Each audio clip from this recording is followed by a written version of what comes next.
I'm here with one of my favorite and very special plants. This is Catmint. It's related to catnip very closely, but it's got purple flowers instead of whitish flowers. It has smaller, daintier leaves, and they have more of a whitish hue to them. So I had my first panic attack when I was 6 years old. I've had it my whole life. And it's just something that I've learned how to manage, mostly naturally. It's very difficult, and they still get the best of me sometimes. But I just wanted to share this plant as an ally. This is actually the first medicinal herb I was ever given by my first plant teacher. She gave me a big old jar of this, and when I opened it, it just smelled like wildflowers and wildflower honey and mint and just like fresh spring breath. I just couldn't believe the smell, so I just drank the tea because it tasted so good and was so soothing. But whereas catnip is very stimulating and activating for cats, it is an incredibly soothing medicine for humans. It is soul soothing is the best way I can describe it.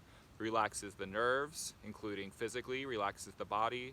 If you've been working hard in the garden or you went on a hike and you have some kind of sore tight muscles, it can be very helpful for that.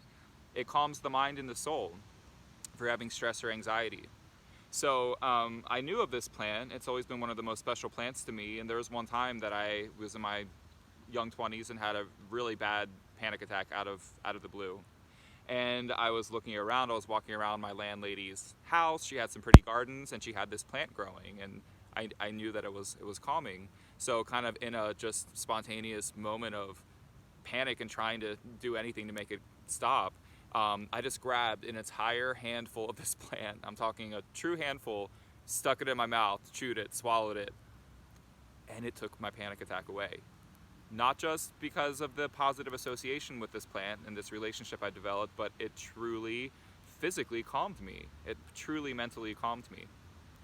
So this is just such a special plant. You can drink it like Sleepytime tea before bed. In fact, catnip is an ingredient in Sleepytime tea that a lot of people don't know, and they don't believe me until they read the label. But catnip has been used for hundreds of years for this purpose. But catmint, it just tastes even better. It tastes even sweeter.